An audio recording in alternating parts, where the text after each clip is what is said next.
বার্লিনে আমাদের ভাইদের দেওয়া তথ্য মতে আমি যতটুকু জানলাম, এটাই মুসলমানদের সবচেয়ে বড় গ্যাদারিং, সবচেয়ে বড় আয়োজন। নিঃসন্দেহে এটি আল্লাহ তাআলার একান্ত অনুগ্রহে, সেজন্য আল্লাহ দরবারে যেমন শুকরিয়া আদায় করছি, সেই সাথে এটার পেছনে যারা যেভাবে কাজ করেছেন তাদের প্রতি কৃতজ্ঞতা জ্ঞাপন করছি। আবার জার্মান কর্তৃপক্ষকে আমি বিশেষভাবে কৃতজ্ঞতা জানাচ্ছি, যারা এই প্রোগ্রামকে এই চমৎকারভাবে আয়োজন করবার জন্য অনুমোদন করেছেন, সুযোগ দিয়েছেন। আল্লাহ তাআলা তাদের সবাইকে আলোক এবং হেদায়েতের দৌলত দিয়ে সমৃদ্ধ করুন বলুন আমিন। আজ এখানে আমরা একত্রিত হয়েছি মূলত দুটি সূত্রকে ঘিরে।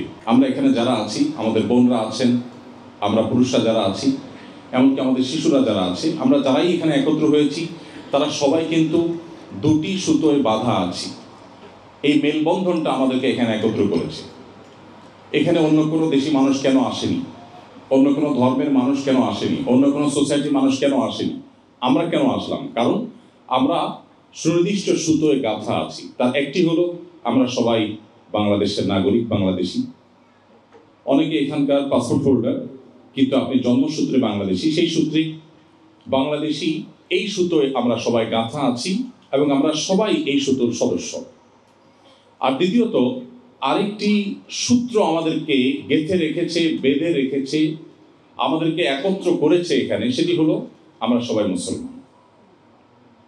তাহলে একাধারে আপনারা এখানে দুটি বিষয়কে প্রতিনিধিত্ব করছেন। নাম্বার এক, আপনারা বাংলাদেশকে এখানে রিপ্রেজেন্ট করছেন। নাম্বার দুই, আপনারা এখানে ইসলামকে রিপ্রেজেন্ট করছেন। আপনার এই দুটি আইডেন্টিটি খুবই গুরুত্বপূর্ণ। বাংলাদেশের অফিসিয়াল রাষ্ট্রদূত একজন, কিন্তু আনঅফিসিয়াল রাষ্ট্রদূত আপনারা সবাই। বাংলাদেশ রাষ্ট্রকে রিপ্রেজেন্ট করার জন্য অফিসিয়ালি দায়িত্বপ্রাপ্ত একজন হলেও আনঅফিসিয়ালি বাংলাদেশকে রিপ্রেজেন্ট করা, ভালোভাবে উপস্থাপন করা, বাংলাদেশ রাষ্ট্রের একজন নাগরিক হয়ে তার কল্যাণকামী হওয়া, দূর দেশেও নিজের দেশের প্রতি আমাদের যে দায়িত্ববোধ আছে সেটি যথাযথ পদ্ধতিতে প্রকাশ করা, এটি আমাদের দায়িত্বের মধ্যে পড়ে। কারণ এখানে যারা বসবাস করছে, মাল্টি কালচারের, মাল্টি ন্যাশনাল, বিভিন্ন রকমের, বিভিন্ন ভাষার মানুষ, বিভিন্ন সংস্কৃতির মানুষ, তারা কিন্তু বাংলাদেশকে বিচার করবে আমাদেরকে দেখে। সো আমরা কিন্তু জেনে হোক না জেনে হোক, বুঝে হোক না বুঝে হোক, আমরা কিন্তু বাংলাদেশকে রিপ্রেজেন্ট করছি। আপনি ভালো কিছু করলে যেরকম বাংলাদেশকে ভালোভাবে রিপ্রেজেন্ট করবেন, আপনার কোনো ভুল বা অন্যায় হলে সেটি কিন্তু বাংলাদেশকে খুব খারাপভাবে এখানে যারা আছে তাদের কাছে রিপ্রেজেন্ট করবে। আমি গতকাল একটি মেইল পেয়েছি। মেইলটা পেয়ে আমি বেশ আহত হয়েছি। স্পেনের বার্সেলোনাতে আমাদের প্রোগ্রাম আছে, সেখানকার এক প্রবাসী বাংলাদেশি ভাই আমাদের অফিসে, অর্থাৎ আসুনা ফাউন্ডেশনে মেইল করেছে আমাকে অ্যাড্রেস করে। তার কিছু দুঃখের কথা তিনি বলেছেন। অফিস থেকে আমাকে মেইলটা ফরওয়ার্ড করা হলো। মেইলটা পড়ে আমি সত্যি খুব কষ্ট পেয়েছি। তিনি যেটা বোঝাতে চেয়েছেন, এখানে বাইতুল মোকাররম খতিব সাহেব তার বক্তব্যে সে বিষয়টাকে ইঙ্গিত করেছেন যে আমাদের প্রবাসী বাংলাদেশিদের একটা সমস্যার জায়গা হলো যে আমরা অন্যান্য দেশিদের মতো এখানে মিলেমিশে থাকতে পারি না। আমাদের দেশের রাজনৈতিক যে বিভিন্ন দল আছে, সেই দলগুলোর শাখা খুলে নানাভাবে এখানে আমরা একে অন্যের বিরুদ্ধে লেগে যাই। আমরা নিজেরা মারামারি, হানাহানি, শত্রুতা বিদ্বেষে লেগে যাই এবং যার ফলশ্রুতিতে আমাদের মান সম্মান নষ্ট হয়, ক্ষুণ্ণ হয়। তিনি স্পেসিফিকলি যে বিষয়টি বলছেন সেটা হলো যে অনেক ভাইরা আছেন এখানে যথেষ্ট রিচ, আল্লাহ তাআলা তাদেরকে সম্পদ দিয়েছেন, তারা ভালো ভালো ব্যবসা বাণিজ্য এখানে পরিচালনা করেন। তাদের অধীনে থাকা নিজের স্বদেশী বাংলাদেশি ভাইদের প্রতি তারা অনেক সময় জুলুম করেন, টর্চার করেন, অবিচার করেন, তাদের অধিকার নষ্ট করেন, তাদেরকে দাসের মতো বানিয়ে রাখেন। অথচ আমরা নিজেদেরকে মুসলিম দাবি করছি, আমরা অনেকে নামাজ কালামও পড়ছি, আমরা অনেক হয়তো মুখে দাড়িও রাখছি, কিন্তু আমি যে কাজগুলো করছি সেগুলো ইসলাম সমর্থন করে না, সেগুলোর কারণে আমি ভালো মুসলিম হতে পারছি না। এই জায়গাটা আমাদেরকে বিশেষভাবে নজর দিতে হবে বলে আমার মনে হয়। যে দুটি সূত্রে গাঁথা থাকার কারণে আমরা এখানে একত্র হয়েছি, যে দুটি সুতোয় আমাদেরকে এখানে একত্র করেছে, এনেছে, উপস্থিত করেছে, তার প্রথমটির কথা বলছিলাম যে আমরা বাংলাদেশের নাগরিক হিসাবে, বাংলাদেশের মানুষ হিসাবে, আপনি এই দেশের নাগরিকত্ব নিয়ে থাকলেও আপনি বাংলাদেশের জন্মসূত্রে নাগরিক বা জন্মসূত্রে আপনি বাংলাদেশি। সো সেই জায়গা থেকে আমাদের আচার আচরণ হতে হবে অত্যন্ত মার্জিত, অত্যন্ত দায়িত্বশীল। আমাদের প্রিয় স্বদেশ অনেক দিক থেকে আমরা পিছিয়ে আছি।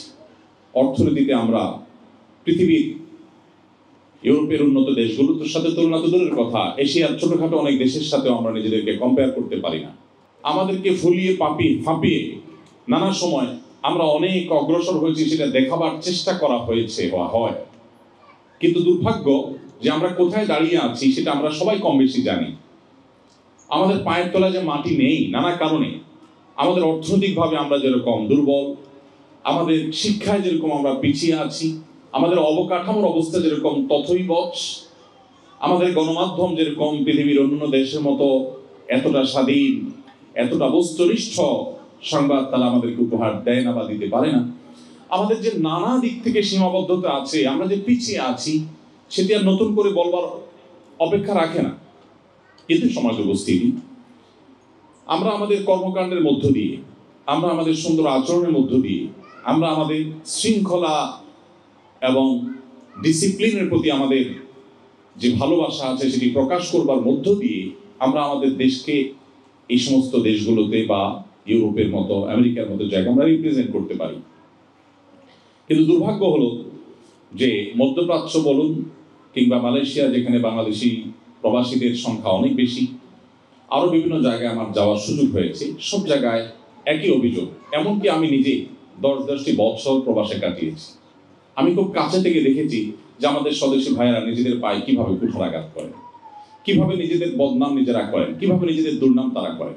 আমি আপনাদের কাছে আজ উদাত্ত আহ্বান করতে চাই যে আমাদের ভেদাভেদগুলোকে আল্লাহর জন্য ভুলে গিয়ে আমরা আমাদের নিজেদের মধ্যকার যে সম্পর্ক আছে, নিজেদের মধ্যকার যে বন্ধন আছে অ্যাজ এ বাংলাদেশি, সেটাকে আমরা সুদৃঢ় করবার চেষ্টা করব। আমাদের সকল ভিন্ন মতগুলোকে যতটা মিনিমাইজ করা যায় সে চেষ্টা করব। এমন কিছু করব না যেটাতে আমাদের প্রিয় দেশটিকে নিয়ে আমি যেটি বললাম যে গর্ব করবার মতো অনেক কিছু আমাদের নাই, অন্তত আমরা ডিসিপ্লিন, শৃঙ্খলা, অন্যান্য ক্ষেত্রে আমরা যেন প্রশংসা করতে পারি সেই চেষ্টা আমরা অব্যাহত রাখবো। আল্লাহ আমাদের সবাইকে সেই তৌফিক দান করুন। সম্মানিত উপস্থিতি, সেই সাথে আমরা মুসলিম হিসাবে কিন্তু আমাদের একটা দায়িত্বশীলতার ব্যাপার আছে। এখানকার অন্য ধর্মের মানুষেরা তারা আমাদের ধর্মগ্রন্থ কিন্তু পড়ে না। তারা কি কোরআন পড়ে? তারা কি আমাদের হাদিস পড়ে? এখানকার অন্য ধর্মের মানুষরা কোরআন বা হাদিস না পড়লেও তারা কিন্তু আপনাকে আমাকে রিড করে। তারা ইসলামকে জাজ করে কোরআন হাদিসে কি আছে তা দিয়ে নয়, তারা ইসলামকে জাজ করে আপনি আমি কি করছি সেটা দিয়ে। সো আমরা যদি এমন কিছু করি যেটা ইসলাম সম্পর্কে তাকে নেগেটিভ ধারণা দেয়, তাহলে মনে রাখবেন জাহান্নামে যাওয়ার জন্য আর বেশি কিছুর প্রয়োজন নেই। কিয়ামতের ময়দানে যদি আল্লাহ তাআলা বলেন তুমি স্বদেশ থেকে হাজারো কিলোমিটার দূরে এমন একটি জায়গায় এসেছো যেখানকার মানুষ ইসলাম সম্পর্কে জানতো না, কিন্তু তোমার একটি ভুল পদক্ষেপের কারণে, তোমার একটি ভুল আচরণের কারণে, তোমার একটি ভুল কাজের কারণে তারা ইসলাম সম্পর্কে যে নেগেটিভ ধারণা নিল, ইসলামকে যে আসামির কাঠগড়ায় দাঁড় করালো, মুসলিম জাতির প্রতি যে একটা ভুল ধারণা নিল, এবং তুমি একা গোটা মুসলিম জাতির গায়ে যে কলঙ্ক লাগালে তোমার একটি ভুল কাজের জন্য, ভুল পদক্ষেপের জন্য, তাহলে সেক্ষেত্রে এই একটি অপরাধের দায় আমরা নিতে পারবো না, আল্লাহর কাছে কোনো জবাবদিহি করার সুযোগ থাকবে না। প্রিয় ভাইরা আমার, আমাদের দেশে আমরা যখন অবস্থান করি সেক্ষেত্রে আমাদের দায়িত্বশীলতা যে পরিমাণ থাকা উচিত, আমার ক্ষুদ্র জ্ঞান বলে যে আমরা দূর দেশে আসার পর, প্রিয় মাতৃভূমি থেকে অনেক দূরে আসার পর, দূর দেশে আসার পর আমাদের দায়িত্বশীলতাটা আরো অনেক বেশি বাড়া দরকার, অনেক বৃদ্ধি হওয়া দরকার। কারণ এখানে আমাকে কিন্তু দেখা হবে গোটা বাংলাদেশের মানচিত্র আমার বডিতে মানুষ খুঁজবে। অন্য দেশিরা আপনার বডিতে, আপনার চেহারা, আপনার কাজে কর্মে গোটা বাংলাদেশকে সে খোঁজার চেষ্টা করবে যে বাংলাদেশ এরকম। ঠিক একইভাবে আপনার মধ্যে গোটা ইসলামকে সেই পড়ার চেষ্টা করবে, রিড করার চেষ্টা করবে, বোঝার চেষ্টা করবে। সো এখানে আমাদের দায়িত্বশীলতা অনেক বেশি থাকতে হবে। এবং আমি বিশ্বাস করি শুধু এই কাজটি যদি আমরা সঠিকভাবে করতে পারি, যে কোনোভাবে এখানে অন্য ধর্মাবলম্বী যারা অবস্থান করছে, অন্য দেশি যারা অবস্থান করছে, তারা যেন অন্তত আমার কোনো আচরণ দ্বারা, আমার কোনো কাজ, আমার কোনো অ্যাটিটিউড দ্বারা তারা যেন ইসলাম সম্পর্কে ভুল ধারণা না নেয়। প্রিয় ভাইরা আমার, এই জায়গা থেকে আপনি কোনো অন্যায়, এখানকার যে প্রচলিত আইন বা বিশেষ করে তাদের যে শৃঙ্খলা, ডিসিপ্লিনের যে বিষয়গুলো আছে, এগুলো মেনটেন করার ক্ষেত্রে আপনাকে অন্য অনেকের চেয়ে প্রোঅ্যাক্টিভ হতে হবে। আপনি কোনো পাবলিক টয়লেটে কোনো বেশি আপনাকে ওযু করতে হলো, ওযু করার সময় আপনাকে মুসলমান হিসাবে পাও ধুইতে হয়। পাও ধৌত করতে গিয়ে আপনি যদি বেশিনি পা তুলে উজু করেন, আশেপাশে মানুষ যেটা দেখতে অভ্যস্ত নয় তারা হয়তো খারাপ ধারণা করবে। অথবা আপনি পা ধুয়েছেন, ধোয়ার পর বা উজু করতে গিয়ে আপনার আশেপাশে পানি পড়েছে, পা তো আপনাকে ধুইতেই হবে। মোজার উপরে মাসে করার যে বিধিবিধান সেটার আওতায় যদি না পড়ে তাহলে পা তো আপনাকে ধুইতেই হবে। কিন্তু আপনার পা ধোয়ার জন্য এমন পলিসি বের করতে হবে যে দৃষ্টিকটু না হয় এবং ইসলাম বা মুসলমানদের সম্পর্কে ভুল ধারণা জন্ম না নেয়। এবং একই সময় উজু করার ফলে নিচে যদি পানি পড়ে থাকে, আমি চেষ্টা করি যেখানেই যাই সে পানিগুলো নিজ দায়িত্বে টিস্যু নিয়ে সুন্দর করে পরিষ্কার করে আগের চেয়ে আরও পরিচ্ছন্ন করে রাখা, যাতে করে কোনো মুসলিম কোথাও কোনো অজুখানায় গিয়েছেন, এই কারণে অন্য ধর্মাবলম্বী যেন বিরক্ত না হয়, সেখানকার ক্লিনার যেন বিরক্ত না হয় যে একজন মুসলমান আসছে সে এখন এটাকে ময়লা করে যাবে। না, আমি আমার জায়গা থেকে দায়িত্বশীলতার পরিচয় সর্বোচ্চ দেওয়ার চেষ্টা করব। আল্লাহ আমাদের সবাইকে সেই তৌফিক দান করুন। অতএব আপনাদের প্রতি আমাদের আহ্বান যে এখানকার যে শৃঙ্খলা, এখানকার যে ডিসিপ্লিন আছে সেই ডিসিপ্লিন, সেই শৃঙ্খলা আপনারা মেনটেন করে চলবেন এবং এখানকার প্রচলিত যে ট্রাফিক আইন আছে, অন্যান্য আইন আছে, সেগুলোকেই অন্য সবার চেয়ে আপনারা বেশি মেনে চলার চেষ্টা করবেন। আল্লাহ আপনাদের সবাইকে সেই তৌফিক দান করুন। মনে রাখতে হবে আমাদের প্রিয় নবী সাল্লাল্লাহু আলাইহি ওয়াসাল্লাম ইসলামের সৌন্দর্য তিনি মানুষের সামনে তুলে ধরেছেন। আপনি যদি নবী সাল্লাল্লাহু আলাইহি ওয়াসাল্লামের সিরাত অধ্যয়ন করেন, আপনি দেখবেন শুধুমাত্র তার চরিত্র মাধুর্য দেখে দলে দলে মানুষ ইসলামের ছায়া চলে এসেছে। শুধুমাত্র তার আচরণের সৌন্দর্য দেখে, তার আচরণের সৌরভ এটা পেয়ে মানুষ ইসলামে এসেছে। আজ দুর্ভাগ্য আমাদের যে আমরা ইবাদত সর্বস্ব ইসলাম বানিয়েছি, ইসলামকে শুধুমাত্র সীমাবদ্ধ করেছি নামাজ রোজার মধ্যে। আমাদের যে আচার আচরণ, আমাদের যে কাজ কাম, প্রত্যেকটা জায়গায় যে ইসলাম প্রস্ফুটিত হওয়ার ব্যাপার আছে, ইসলাম বিকশিত হওয়ার ব্যাপার আছে, ইসলামকে মানুষ, ইসলামের সৌন্দর্যকে মানুষ দেখবার ব্যাপার আছে, এই বিষয়গুলো আমরা কিন্তু জানি না। আমরা দেখি নবী সাল্লাল্লাহু আলাইহি ওয়াসাল্লাম হাদিসে আমাদেরকে বলা হয়েছে তাবাসসুমুকা ফি ওয়াজহি আলা ওয়াজহি আখিকা সাদাকা। তোমার কোনো মুসলিম ভাইয়ের সাথে সাক্ষাৎ হলে বা কারোর সাথে সাক্ষাৎ হলে তুমি হাসি মুখে কথা বললে আল্লাহর কাছে সাদাকার সওয়াব পাবে।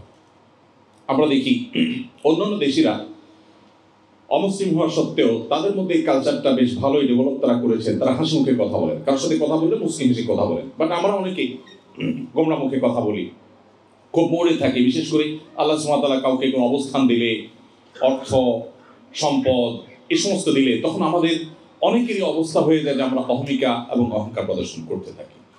সময় তো বুঝছি, এই জায়গা থেকে আমরা আমাদের ইসলামের সৌন্দর্যকে, ইসলামের সামাজিক সৌন্দর্যকে তুলে ধরার জন্য আপনাদেরকে বিনীতভাবে আহ্বান করছি।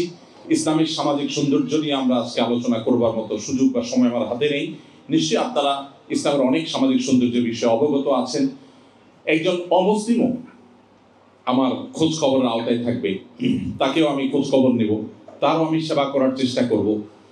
শুধু অমুসলিম কেন, যে কোনো প্রাণীর প্রতি দয়া এবং মায়া করা ইসলাম আমাকে শিখিয়েছে, সেই জায়গা থেকে আমার সচেষ্ট থাকতে হবে। এক কথায় আমার সার্বিক কর্মকাণ্ডের মাধ্যমে ইসলামের সৌন্দর্যগুলো যেন ফুটে ওঠে, এগুলো দেখে যেন মানুষ আগ্রহী হয়ে, কৌতূহলী হয়ে ইসলামকে রিড করতে চায়, কোরআন এবং হাদিসকে পড়তে চায়, যে ইসলামের সৌন্দর্য কি আছে। একজন মুসলিম যদি এত ভালো হয় তাহলে কোরআন হাদিস না জানি আরো কত ভালো কিছু বলা আছে। তো সেই চেষ্টা আমরা করবো। আল্লাহ আমাদের সবাইকে সেই তৌফিক দান করুন। এরপরে যে পয়েন্টটি আমি আপনাদেরকে বলতে চাই তা হলো আমাদের আত্মপরিচয় যেন আমরা ভুলে না যাই। এই বিষয়টি খুবই গুরুত্বপূর্ণ। আমরা অনেকে আছি যে হীনমন্যতায় ভোগী খুব বেশি। আমরা বাংলাদেশের মানুষ অনেক দিক থেকে আমরা পিছিয়ে আছি, যেটা আমিও বললাম। কিন্তু কিছু জায়গায় আমাদের কিন্তু ইউনিকনেস আছে, কিছু জায়গায় আমাদের গর্ব করবার মতো অনেক বিষয় আছে। যেমন পারিবারিক ব্যবস্থাপনা, ফ্যামিলি ব্যবস্থাপনায় পৃথিবীর অন্য অনেক দেশের চাইতে, পৃথিবীর অন্য অনেক প্রান্তের চাইতে আল্লাহর অনুগ্রহে আমরা ভালো অবস্থানে এখনো আছি। যদিও দুর্ভাগ্য আমাদের এখন পারিবারিক অবস্থা খুব ভয়ঙ্কর লেভেলে চলে যাচ্ছে, আমাদের সংসারগুলো ভেঙে যাচ্ছে, দাম্পত্য সম্পর্কগুলো ঠুনকো হয়ে যাচ্ছে, স্বামী স্ত্রীর মধ্যে সম্পর্ক দিন দিন খারাপ হয়ে যাচ্ছে, বাবা মায়ের সাথে সন্তানের যে বন্ডিং এক সময় ছিল সেটা আস্তে আস্তে কমে যাচ্ছে, ভাই বোনের সাথে যে সৌহার্দ্যপূর্ণ সম্পর্ক আমাদের ঐতিহ্য ছিল সেটা আস্তে আস্তে হারিয়ে যাচ্ছে। তারপরেও আমরা স্টিল যে জায়গায় দাঁড়িয়ে আছি, পৃথিবীর অনেক উন্নত, অনেক সভ্য, অনেক শিক্ষিত, অনেক আধুনিক অনেক সমাজের চাইতে আমরা ভালো অবস্থানে আছি। আমি খুব দুঃখের সাথে লক্ষ্য করেছি আমাদের অনেক ভাইয়েরা আছেন, আমাদের অনেক বোনরা আছেন যারা নিজেদের আইডেন্টিটি ক্রাইসিসে তারা ভোগেন। তারা মনে করেন সব দিক থেকে আমাদের বোধ হয় অন্যদের মতো হয়ে যেতে হবে, অন্যদের সব কিছু বোধহয় আমার গায়ে মাখতে হবে, তাহলে বোধহয় আমি জাতে উঠতে পারবো, তাহলে বোধহয় আমি অনেক সভ্য হতে পারবো, তাহলে বোধহয় আমি অনেক স্মার্ট হতে পারবো। আমি খুব দৃঢ়তার সাথে বলতে চাই আমাদের দেশের যে কালচার আছে সেই কালচারটা বেশিরভাগ ক্ষেত্রেই আমরা জানি যে সেই কালচার সাথে ইসলামের সাথে সংঘর্ষ নেই। অর্থাৎ একাধারে আমি বাংলাদেশি এবং একাধারে আমি মুসলিম, আমার কমন কালচারের যে জায়গাগুলো আছে সেগুলোকে আমরা দূর দেশে থেকেও অত্যন্ত শক্তভাবে আলিঙ্গন করার চেষ্টা করব। আপনি যদি আপনার ইতিহাস, আপনার অতীত পৃথিবী থেকে মুছে ফেলতে না চান, আপনি যদি আপনার চিহ্ন পৃথিবীতে রেখে যেতে চান, আপনি যদি চান যে আপনার যে চেইন আছে, যেই চেইন ধরে আপনি এই পর্যন্ত পৃথিবীতে এসেছেন, এই চেইনটা আরো 200-400 বছর সামনে থাকুক, এটা যদি আপনি চান, তাহলে আপনাকে অবশ্যই আপনার যে আইডেন্টিটি আছে, আপনার যে পরিচয় আছে, গর্বের সাথে সেই পরিচয়কে আপনার ধারণ করবার সংগ্রাম আপনাকে চালাতে হবে। আপনার দুটি পরিচয়ের একটি হলো ভৌগোলিক পরিচয়, আপনি বাংলাদেশি, আরেকটি পরিচয় অনেক বড়, সেটি হলো আপনি একজন মুসলিম। সো মুসলমান হিসাবে আপনার যে পরিচয় আছে, আত্মপরিচয় আছে, এই পরিচয় নিয়ে আপনার কোনো প্রকার হেজিটেশন করা চলবে না। অতএব আপনার এই আত্মপরিচয় এটাকে টিকিয়ে রাখবার জন্য আপনাকে সংগ্রামী হতে হবে। যদি আপনি একটা লাক্সারিয়াস লাইফের বিনিময়ে কিছু অর্থ করে আপনি সঞ্চয় করেছেন, আপনার জীবনে ভালো ক্যারিয়ার গড়ার সুযোগ পেয়েছেন, বিদেশে পাড়ি জমিয়েছেন, অনেকগুলো অর্থ করে কামিয়েছেন, এটার বিনিময়ে যদি আপনার পরিচয় আপনি বিলীন করে ফেলেন, আপনার পরিচয় যদি আপনি শেষ করে ফেলেন, আপনার পরিচয় যদি আপনার হারিয়ে ফেলেন, তাহলে আমি অত্যন্ত বিনয়ের সাথে আপনাকে বলতে চাই আপনার এই ডিল, আপনার এই বাণিজ্য, আপনার এই ব্যবসা, আপনার এই কর্ম, এটা আপনাকে ক্ষতিগ্রস্ত করেছে। আপনি যা পেয়েছেন, হারিয়েছেন তার চাইতে অনেক বেশি কিছু। আপনি আপনার ঈমানকে বিসর্জন করবার বিনিময়ে যদি গোটা পৃথিবীর সকল রাজত্ব আপনার পায়ের কাছে এনে উপস্থিত করা হয়, তাহলে সেটা কম হবে। এই একটা কনসেপ্ট আমাদের কাছে ক্লিয়ার না থাকার কারণে আমরা অনেকেই ভিন্ন পরিবেশে এসে আমাদের নিজের যে স্বকীয়তা আছে, আমাদের যে বৈশিষ্ট্য আছে, বিশেষত্ব আছে, আমাদের যে ইউনিকনেস আছে, আমাদের যে ভালো দিকগুলো আছে, সেগুলোকে আমরা পানির সাথে মিশিয়ে ফেলি। আমার যদি ক্ষমতা থাকতো, সামর্থ্য থাকতো, সুযোগ থাকতো, আমি আপনাদের একজন করে হাতে হাত রেখে, চোখে চোখ রেখে, আপনাকে বুকে জড়িয়ে ধরে আমি বিনয়ের সাথে বলতাম যে প্লিজ আপনি পৃথিবীর কোনো প্রলোভনে পড়ে আপনার পরিচয় কোনোভাবে ভুলবেন না। যদি আপনি ভুলে যান, তাহলে মনে রাখবেন ঈমানের যে ধারা আপনার দাদা আপনার বাবার কাছে রেখে গেছেন, আপনার বাবা আপনার কাছে রেখে গেছেন, আপনি আপনার সন্তানের কাছে এটা রেখে যেতে পারছেন কিনা, এই বিষয়ে যদি স্ট্রং উত্তর আপনার ভেতর থেকে না আসে, তাহলে আপনার আরেকবার ভাবতে হবে যে আপনি সঠিক পথে আছেন নাকি ভুল পথে আছেন। আপনার আত্মপরিচয় যদি চলে যায়, আর কিছু পয়সা করি বা একটা লাক্সারিয়াস লাইফ আপনি পেলেন, একটা ভিন্ন ভালো পরিচয় আপনি পেলেন, যেটা নিয়ে অনেক প্রাউড করতে পারেন পৃথিবীতে, তাহলে আমি আবারও বলবো যে আপনি পৃথিবীর সবচেয়ে ক্ষতিগ্রস্ত মানুষগুলোর মধ্যে একজন হয়ে গেলেন। গ্রামে বসবাস করা সেই শিক্ষা বঞ্চিত অভাবী দরিদ্র মানুষ আপনার চেয়ে অনেক বেশি রিচ, তিনি আপনার চেয়ে অনেক বেশি সমৃদ্ধ, তিনি আপনার চেয়ে অনেক বেশি ধনী, যিনি তার পরিচয়টাকে ধরে রাখতে পেরেছেন।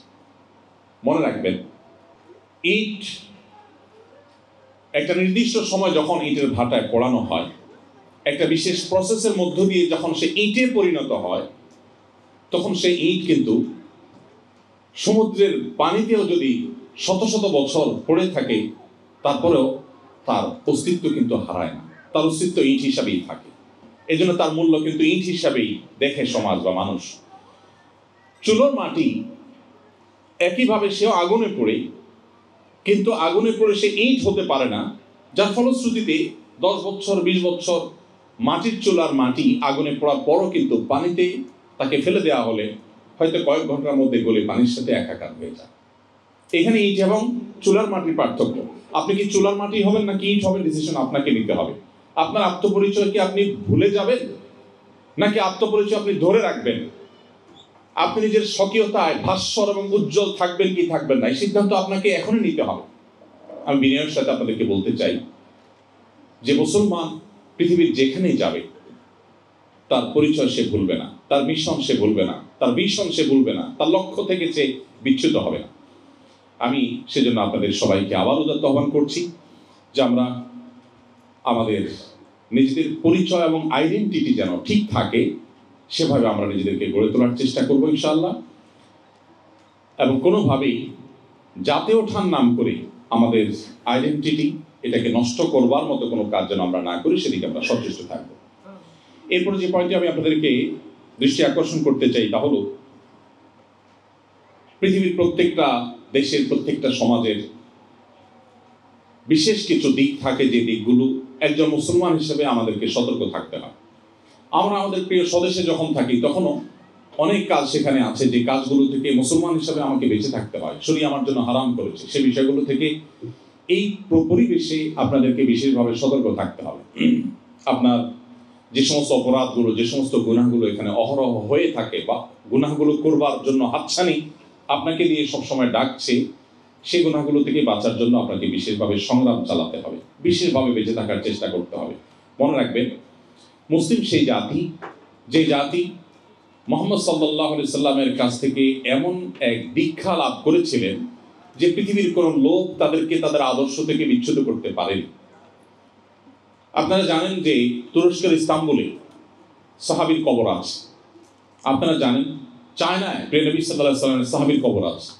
রাশিয়াতে, পৃথিবীর বিভিন্ন দূর দূরান্তে আমাদের নবী সাল্লাল্লাহু আলাইহি সাল্লামের প্রিয় সাহাবীদের কবর আছে। তারা সবাই এসেছেন সেখানে তাদের ইসলামের সৌন্দর্যকে গোটা পৃথিবীতে সৌরভকে ছড়িয়ে দিতে, মানুষকে আলোর পথে আহ্বান করতে এসেছেন। তারা কেউ সেখানে নিজেদের আত্মপরিচয় বিলীন করে দেওয়ার মতো কোনো কাজ তারা করেননি বা সেরকম কোনো বিষয় তাদের দ্বারা হয়নি, যার কারণে তারা চলে গেছেন। তাদের আদর্শ বুক উঁচু করে, মাথা উঁচু করে পৃথিবীতে এখনো টিকে আছে, ১৫০০ বছর পর্যন্ত টিকে আছে। আমি সেজন্য আবারও বলতে চাই, আপনি যদি হারিয়ে যেতে না চান পৃথিবী থেকে, তাহলে আপনার আত্মপরিচয়কে টিকিয়ে রাখার সংগ্রামে আপনি আপোষহীন থাকতে হবে। সম্মানিত উপস্থিতি, সেজন্য বিশেষ বিশেষ যে সমস্ত গুনাহগুলো এই পরিবেশে হয়ে থাকে সেই গুনাহগুলো থেকে আপনাদের বেঁচে থাকার জন্য অত্যন্ত যত্নশীল হতে হবে। আরেকটি বিষয় আপনাদের আমি দৃষ্টি আকর্ষণ করতে চাই, তা হলো আপনারা সবাই জানেন প্রত্যেকটা সমাজের ভালো এবং মন্দ দিক আছে। আপনারা যে সমাজে বসবাস করছেন এই সমাজটাতে যে এরকম ডিসিপ্লিন আছে, আমরা আমাদের দেশে এত ডিসিপ্লিন দেখি না। দুর্ভাগ্য, শুধু আমাদের দেশে কেন, আমরা যারা মুসলমান হিসাবে পরিচয় দেই পৃথিবীর যে সমস্ত দেশগুলোতে মুসলমান প্রধান দেশ হিসাবে আমরা জানি, সেই দেশগুলোতে এই অমুসলিম প্রধান দেশগুলোর মতো ডিসিপ্লিন নেই। এটা আমাদের জন্য লজ্জা, এটা আমাদের জন্য দুঃখের, এটা আমাদের জন্য বেদনার এবং আত্মসমালোচনার বিষয়। আমরা জানি ইসলাম শৃঙ্খলার কথা বলে। আমাদের প্রিয় নবী সাল্লাল্লাহু আলাইহি ওয়াসাল্লামের যে সুন্নাহ, এই পুরো সুন্নাহ আমাদেরকে শুধু শৃঙ্খলার কথা বলে। আপনি দেখবেন আমাদের প্রিয় নবী সাল্লাল্লাহু আলাইহি ওয়াসাল্লাম রাতে তাড়াতাড়ি ঘুমানোর জন্য নির্দেশ করতেন। আমাদের দেশে ইসলাম প্রচারের নামে রাত ১০টা, ১১টা, ১২টায় দূর দূরান্তে মাইক লাগিয়ে ওয়াজ মাহফিল করা হয়। আমি ব্যক্তিগতভাবে বিনয়ের সাথে ওয়াজ মাহফিলে যেই মাঝে মধ্যে আমাকেও করতে হয়, কিন্তু এর বিরুদ্ধে আমি সোচ্চার যে আমার প্রিয় নবী সাল্লাল্লাহু আলাইহি ওয়াসাল্লাম এভাবে করতে বলেননি। তিনি রাতে তাড়াতাড়ি ঘুমোতে বলেছেন। তার সেই লাইফস্টাইল আপনারা এখানে দেখতে পাচ্ছেন। এখানে মানুষ তাড়াতাড়ি ঘুমিয়ে যায়। শুধু এখানে কেন, আপনি অমুসলিম প্রধান বিভিন্ন দেশে যান, আপনি আমেরিকাতে চলে যান, তাদের অনেক জিনিস আছে যেটা নিয়ে আপনি সমালোচনা করতে পারেন, কিন্তু তাদের সমাজে আপনি দেখবেন মানুষ তাড়াতাড়ি রাতে ঘুমিয়ে যায়। তারা ভোরে উঠে কাজ শুরু করে, এরা ভোরে উঠে কাজ শুরু করে, ফজরের সময় রাস্তায় সিগনালে গাড়ি সিরিয়াল পড়ে যায়। অথচ এই দৃশ্যটা দেখার কথা ছিল মুসলমানদের মধ্যে। দুর্ভাগ্য আমাদের যে আমাদের সমাজে, মুসলমানদের সমাজে, আপনি মিডল ইস্টে যদি চলে যান, মিডল ইস্টের প্রত্যেকটা দেশে আপনি দেখবেন রাত ১০টা, ১১টার পরে রাত শুরু হয়, আর সকালে ফজরের পরে তাদের ঘুম শুরু হয়। আপনারা অনেকেই জানেন। তো নবী করিম সাল্লাল্লাহু আলাইহি ওয়াসাল্লামের অনেক সুন্নাহ এখানে আছে। এটি অমুসলিম সমাজ থাকা সত্ত্বেও, অমুসলিম প্রধান সমাজ থাকা সত্ত্বেও এখানে মুসলমান কম, ইসলাম অনেক ক্ষেত্রে সমাজে অনেক বেশি। মুসলমানের সংখ্যা কম, বাট ইসলামের সৌন্দর্যগুলো এখানে অনেক বেশি। তারা যে জেনে সেটাকে অনুসরণ করছে আমি তা বলছি না, হয়তো তারা জানেও না, কিন্তু তারা যখন নবী সাল্লাল্লাহু আলাইহি ওয়াসাল্লামের সেই সুন্নাহকে ফলো করছে তারা কিন্তু তারা সুফল পাচ্ছে। আমি যে বার্লিনে দাঁড়িয়ে কথা বলছি, সে বার্লিনে এখানকার যে টেকনিশিয়ান আপনার মিউজিয়াম আছে সে দেখার সুযোগ আমার হয়েছে, আরও কিছু জায়গা আমি দেখেছি।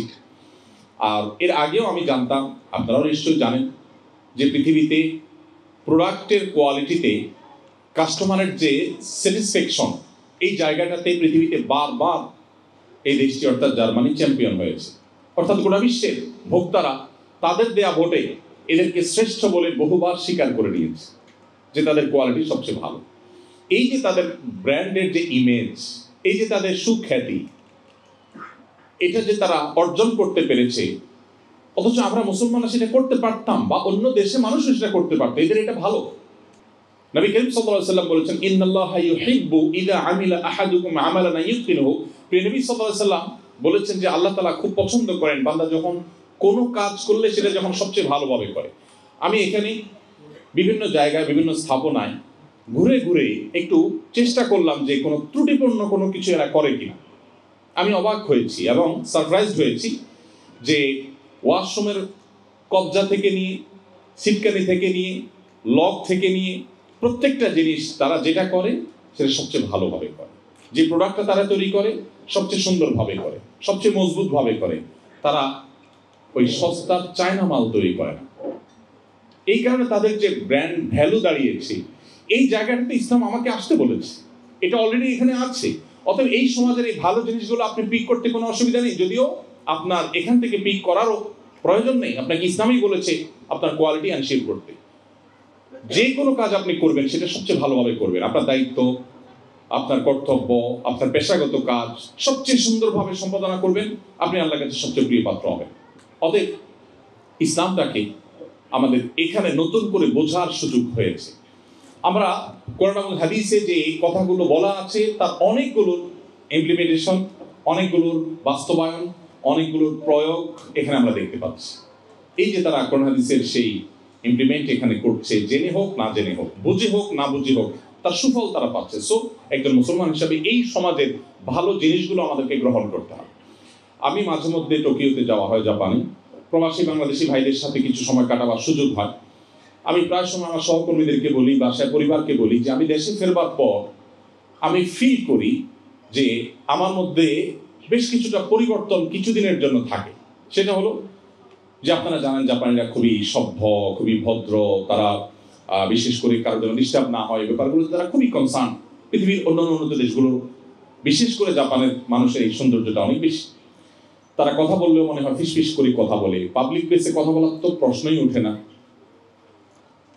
সবাই হেডফোন ব্যবহার করে, কেউ কাউকে কোনোভাবে ডিস্টার্ব করে না। তো ওখান থেকে আসার পর বেশ কিছুদিন তাদের সাথে থাকতে থাকতে আমার মনে হয় যে কোরআন হাদিসে একই কথা বলা থাকলেও ওইটার বাস্তব প্রয়োগ দেখার ফলে মানুষ হিসাবে আমার মধ্যে সেটা প্রভাব পড়ে, এবং আমি দেশে আসার পরে কথা বলতে একটু জোরে বলছি কিনা, আশপাশে কারো ডিস্টার্ব হচ্ছে কিনা, খুব বেশি মনোযোগ অটোমেটিক চলে আসে।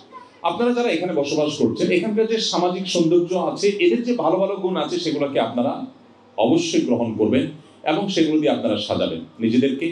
সেই সাথে প্রত্যেকটা সমাজেরই ভালো এবং মন্দ দুই দিকই আছে। কোনো সমাজই পরিপূর্ণভাবে ভালো হয় না, সেটা মুসলমানদের সমাজেও সব কিছু যে ভালো আছে মানুষের মধ্যে তা কিন্তু নয়। সো এখানকার খারাপ জিনিসগুলো যেন আমরা পিক না করি। এখানকার যে জিনিসগুলো শরিয়ার সাথে সাংঘর্ষিক, কোরআন সুন্নাহর সাথে সাংঘর্ষিক, আপনার ওই যে মুসলিম আইডেন্টিটিকে যেটা নষ্ট করতে পারে, সেই জিনিসগুলো অনুগ্রহ করে আমরা কোনো অবস্থায় যেন পিক না করি। আল্লাহ আমাদের সেই তৌফিক দান করুন। সময়ত ভাইরা, এরপরে আমি হালাল উপার্জন নিয়ে একটু কথা বলতে চাই। আপনারা অনেকে আছেন যে অনেক মসজিদ মাদ্রাসা আপনারা করেছেন, অনেক দান সাদেক আপনারা করেন, কিন্তু হালাল উপার্জনের পরে আমরা অনেকেই খুব বেশি সিরিয়াস না। অথচ হালাল উপার্জন তো আমাদের নাজাত এবং মুক্তির পূর্ব শর্ত।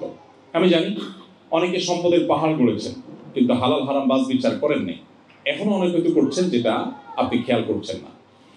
আমাদেরকে মনে রাখতে হবে, কোরআনে কারিমে আল্লাহ তাআলা তার নবী রাসূলদেরকে অ্যাড্রেস করে বলেছেন, ইয়া আইয়ুহার রাসূলু কুলু মিনাত তাইয়্যিবাতি ওয়া আমালুস সালিহাত। হে নবী রাসূলগণ, আপনারা নেকামল করুন, হালাল ভক্ষণ করুন, হালাল উপার্জন করুন, এরপর আল্লাহ বলেছেন নেকামল করুন। কুলু মিনাত তাইয়্যিবাতি ওয়া আমালু সালিহা। আল্লাহ আগে বলেছেন কুলু মিনাত তাইয়্যিবাত, আগে হালাল খেতে বলেছেন, এরপরে বলেছেন নেকামল। আর আমাদের টেন্ডেন্সি হলো, বিশেষ করে বাংলাদেশের প্রেক্ষাপটে আমাদের বাংলাদেশি ভাইদের মধ্যে এক ধরনের মানসিকতা যে আমরা মনে করি টাকা পয়সা আগে কামাই করে নেই, হালাল হারাম বাজ বিচার করে না করে যেভাবে হোক আমি টাকা কামাই করে নিই দুই হাতে, একটা পর্যায়ে এসে আমি বিরাট দায় রেখে দিব, জুব্বা লাগাই ফেলবো, হুজুর হয়ে যাব, আমি অনেক নেকামল করব, অনেক মসজিদ মাদ্রাসা করব, হুজুরদেরকে অনেক বড় বড় অ্যামাউন্ট দিয়ে দিব, মাহফিল করব, তাতে কি হবে? তাতে বোধহয় আমার আগে সব হালাল হয়ে যাবে। আসলে কি তাই? আসলে কি তাই? কোনো অবস্থাতেই একজন মুসলমান তিনি হালাল উপার্জনের ক্ষেত্রে কম্প্রোমাইজ করতে পারেন না, তিনি হারামে জড়াতে পারেন না। কারণ যদি আপনি হারামে জড়ান তাহলে সবচেয়ে বড় যে ত্রুটি হবে তাহলে আপনার ইবাদতের স্বাদ এবং তৃপ্তি নষ্ট হয়ে যাবে, আপনার ইবাদত করতে ভালো লাগবে না, আপনার দোয়া কবুল হবে না। এবং হারাম উপার্জনকারী দেহ, নবী সাল্লাল্লাহু আলাইহি ওয়াসাল্লাম বলেছেন, জান্নাতে প্রবেশ করবে না। আপনি যত নেক আমল করেন, যত মসজিদ মাদ্রাসা বানান, যত হুজুরদেরকে হাদিয়া তোফা দেন, যত মাহফিল করেন, আপনার উপার্জন যদি হারাম হয় আল্লাহ সুবহানাহু ওয়া তাআলার কাছে আপনি নাজাত বা মুক্তি লাভ করতে পারবেন না। এই জায়গাটাতেও আমাদের মুসলমানদের পরিচয় দিতে হবে। আমাদের বোনদেরকে বলবো যে আপনারা আপনাদের স্বামীদেরকে, আপনাদের অভিভাবকদেরকে, আপনাদের পুরুষ সদস্য যারা আছে পরিবারের, ছেলে হোক, স্বামী হোক, বাবা হোক, তাদেরকে আপনারা হালাল উপার্জনের জন্য সবসময় উৎসাহ দিবেন। হাসান বসরি রহমতুল্লাহ আলাইহি এবং তার সময়কার যে সমস্ত তাবিঈরা ছিলেন, তাদের সময়কার মেয়েদের ব্যাপারে তারা বলেছেন যে তারা তাদের স্বামীদেরকে বলতেন যে বাহিরে যাচ্ছ উপার্জন করতে, যদি হালাল উপার্জন করতে পারো আলহামদুলিল্লাহ, যদি হালাল না পাও তো খালি হাতে ফিরবে, আমরা না খেয়ে থাকবো, তারপর হারামের সাথে কম্প্রোমাইজ করবো না। আমি উদাত্তভাবে আপনাদেরকে আহ্বান করতে চাই যে হালাল উপার্জনের ক্ষেত্রে আমরা যেন নো কম্প্রোমাইজের জায়গায় থাকি।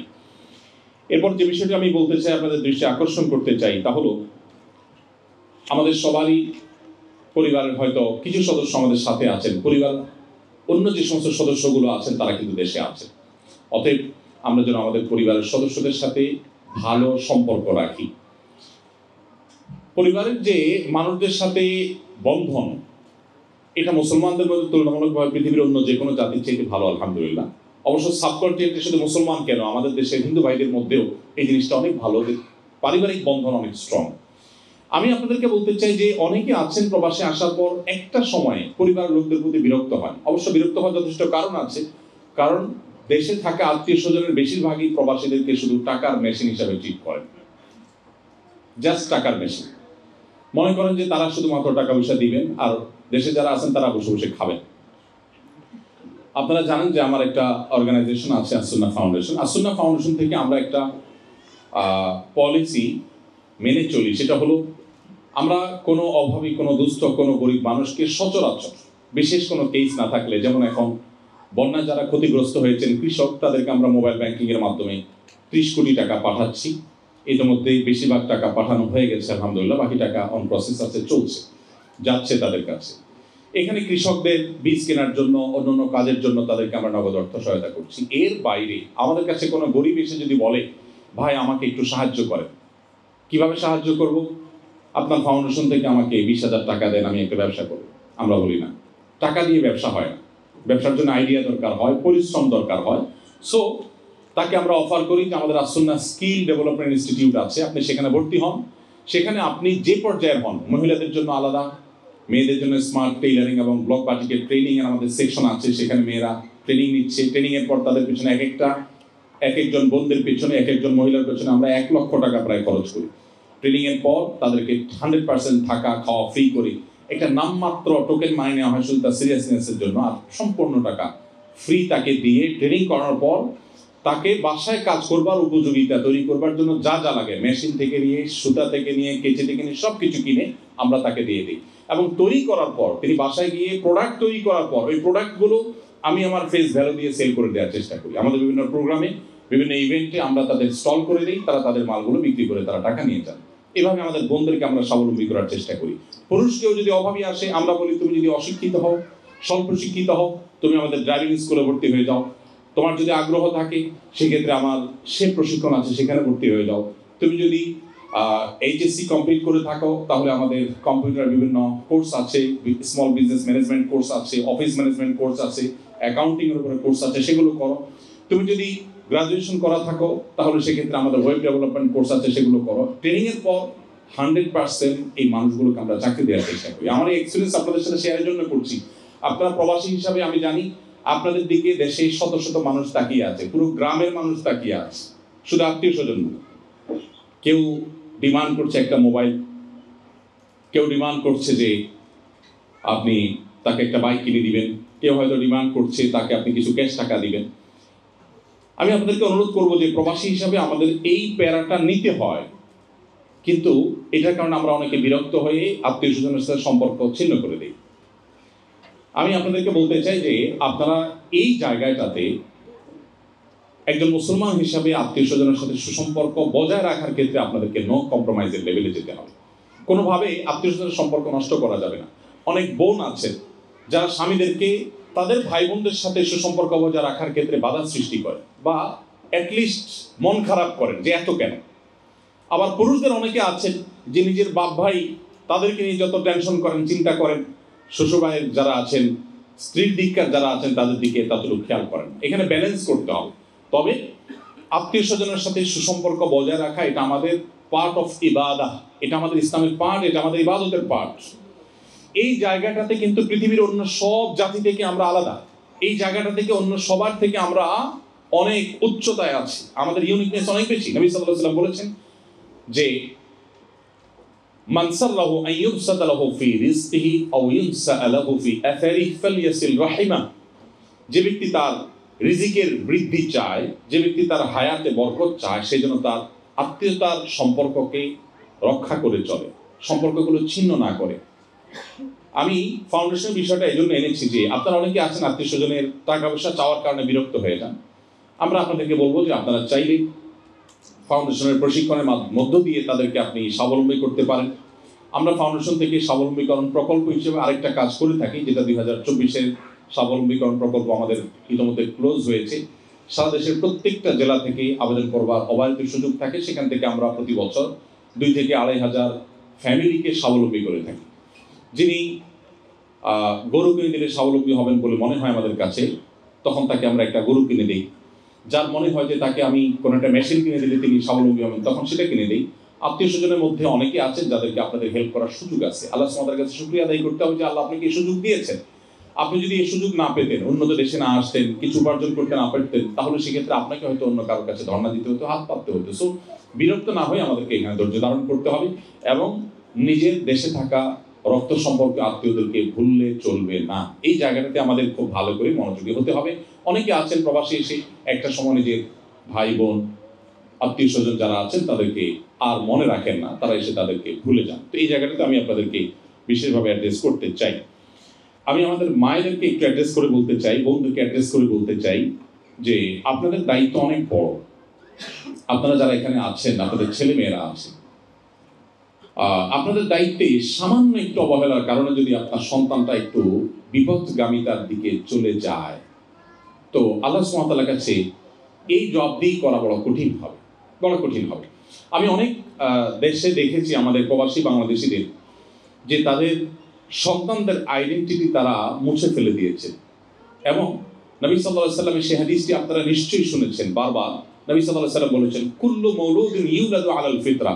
প্রতিটি মানুষ, প্রতিটি শিশু জন্মগ্রহণ করে ইসলামের উপরে। কোনো শিশু কিন্তু অমুসলিম হয়ে জন্মগ্রহণ করে না। সো প্রত্যেকটা শিশু বাই বর্ন মুসলিম, ইল্লা আন্না আবওয়াহু ইউহাউবিদানিহি আও ইউনাসসিরানিহি আও ইউমাজ্জিসানিহি। তবে তার বাবা মা, শিশু যদি কখনো বিপদগামী হয়, ইসলাম থেকে বিচ্যুত হয়ে যায়, তার জন্য পরিপূর্ণ দায় বেশিরভাগ ক্ষেত্রে বাবা মায়ের।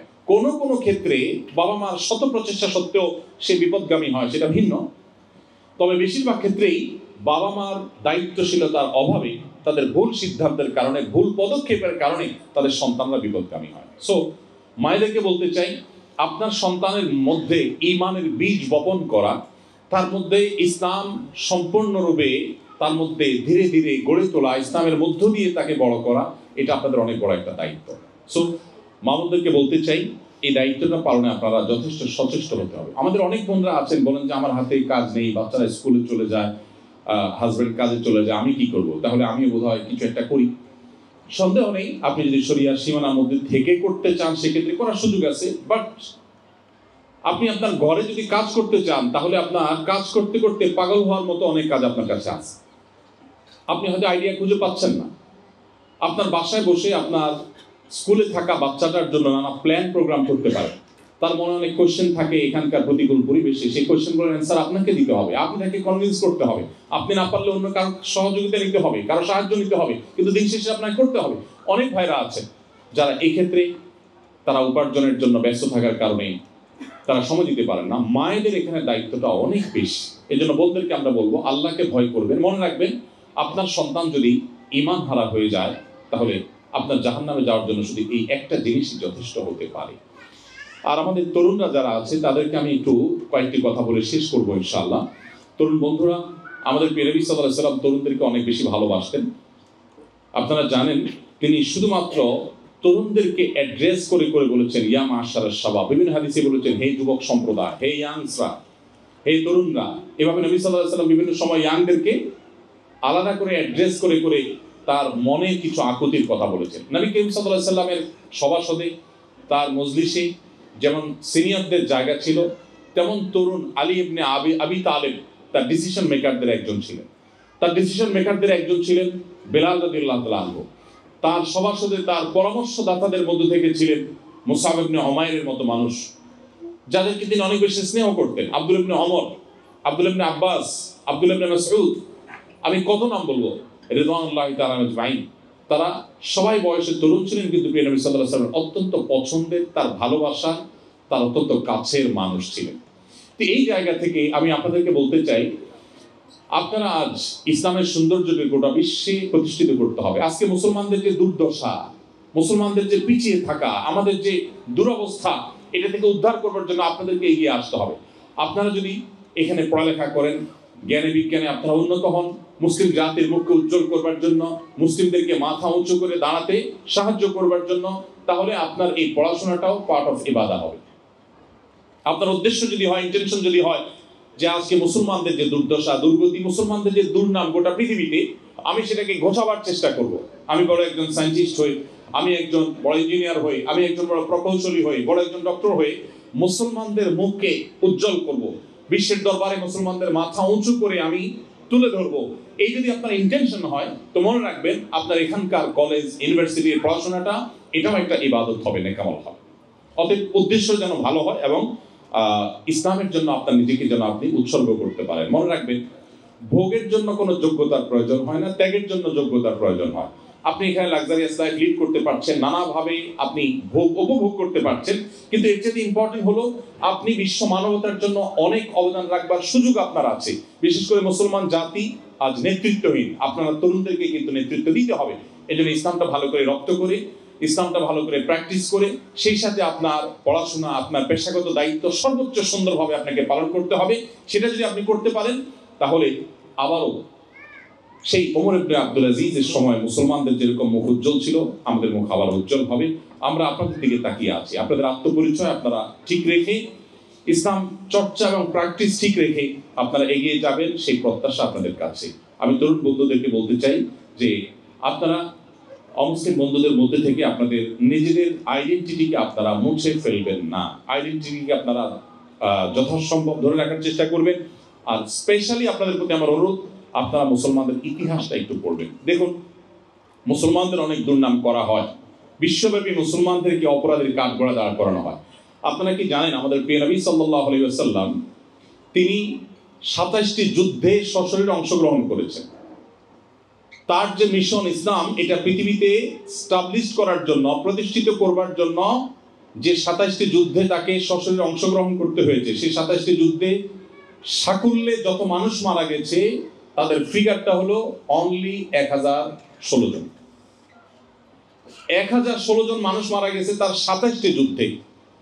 গোটা দেশ, গোটা বিশ্বে ইসলাম প্রতিষ্ঠিত হয়েছে মাত্র তার জন্য মূল্য দিতে হয়েছে 1016 জন মানুষের জীবনকে। এর মধ্যে 600 জন তাদের প্রতিশ্রুতি ভঙ্গের দায়ে তারা দণ্ডিত হয়ে মৃত্যুদণ্ড পেয়েছে, সেটা বাদ দিলে আর শুধুমাত্র 400 জন মানুষ যারা যুদ্ধে মারা গেছে।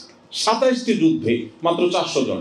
আজকাল তো একটা ইউনিয়ন দখল নিয়ে যখন যুদ্ধ হয় বা মারামারি হয়, রাজনৈতিক কোন দলের আমাদের দেশে, কত 400 মারা যায়।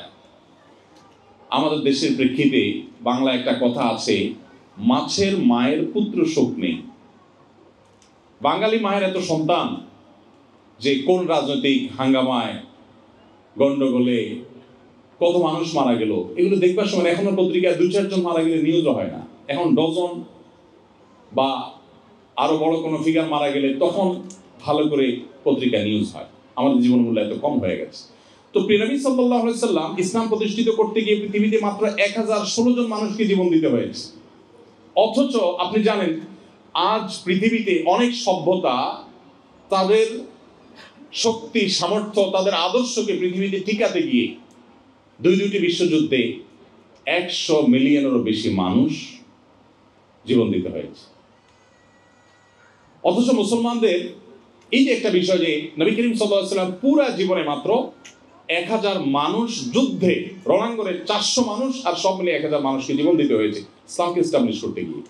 একটা দেশ দখল করতে এখন হাজার হাজার লাখ লাখ মানুষকে জীবন দিতে হয়। এরপরেও ইসলামকে আসামিল কাঠগড়া দাঁড় করানোর চেষ্টা, মুসলমানদের প্রতি দোষ দেওয়ার চেষ্টা এক শ্রেণীর মানুষ করবে। আপনারা যারা তরুণ আছেন, আপনারা সেই ভুল ধারণা ভাঙতে হবে, মুসলমানদের মুখ উজ্জ্বল করতে হবে। মুসলমানরা যে শান্তিকামী, শান্তি প্রতিষ্ঠা করতে চায়, তারা যে অশান্তি চায় না, তারা যে যুদ্ধ বিগ্রহ চায় না, তারা যে পৃথিবীতে বিশৃঙ্খলা চায় না, এটি আপনাদের কর্মের মাধ্যমে, এটি আপনাদের নিজেদের আদর্শের মাধ্যমে এটিকে আপনাদের প্রতিষ্ঠা করতে হবে। আল্লাহ তাআলা আপনাদের সবাইকে সেই তৌফিক দান করুন। আমি আমার আলোচনা করে শেষ প্রান্তে চলে এসেছি। আপনারা অনেক কষ্ট করে দীর্ঘ সময় থেকে বসে আছেন, অনেক দূর দূরান্ত থেকে এসেছেন।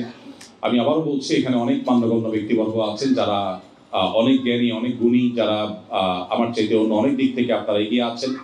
সো আপনারা যে আপনাদের মূল্যবান সময় থেকে কিছু সময় বের করে এখানে সময় দিয়েছেন, আমাকে শুনেছেন, সেজন্য আপনাদের প্রতি আবারও কৃতজ্ঞতা জ্ঞাপন করছি। আপনাদের এই কষ্ট করে আসার কারণে আমাদের বোনরা অনেক কষ্ট করে এসেছেন। আমার প্রত্যেকটা বোনকে আমি সশ্রদ্ধ সালাম নিবেদন করছি।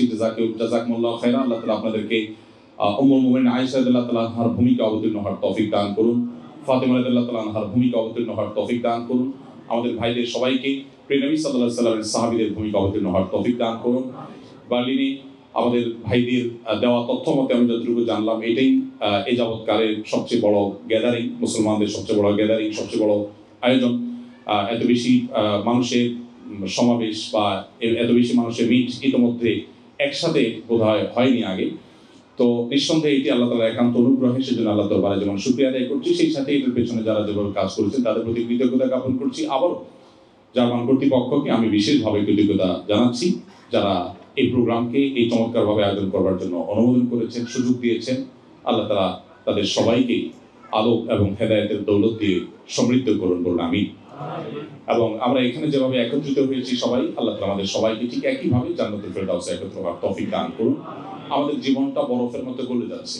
আপনি কি ইউরোপে আছেন না আফ্রিকায়, আপনি কি এশিয়ায় আছেন নাকি আমেরিকায়, এটা দেখার বিষয় না। আপনার জীবন ঠিকই গলে যাবে। আপনি দেশে থাকলেও আপনার বয়সটা আস্তে আস্তে সেই সবে বরফের মতো গলে যাবে, এখানে থাকলেও গলে যাবে। অতএব কি নিয়ে যাচ্ছেন, আপনার এই যে জীবনটা গলে যাচ্ছে, এর বিনিময়ে আপনার আমলনামাতে কি প্লাস হচ্ছে, সেই হিসেবটা আমাদের প্রতিদিন, প্রতি রাত, প্রতি ক্ষণে, প্রতি মুহূর্তে মেলানো দরকার। আমাদের বাহ্যিক বা পার্থিব পরিচয় যাই হোক না কেন, আমাদের জীবনটা ক্ষয় হয়ে যাচ্ছে, আর তার বিনিময়ে আমার আখিরাতে হয় জান্নাত, না হয়তো জাহান্নাম বিনির্মাণ হচ্ছে। সো আমি কোন ওয়েতে আছি, সঠিক ওয়েতে আছি কিনা, সেই জিনিসটা আমাকে বারবার ভাবতে হবে এবং ঠিক করতে হবে। আমি আশা করব যে আপনারা সেই পথ খুঁজে বের করবেন, যে পথের মধ্য দিয়ে আপনাদের আত্মপরিচয় টিকে থাকবে।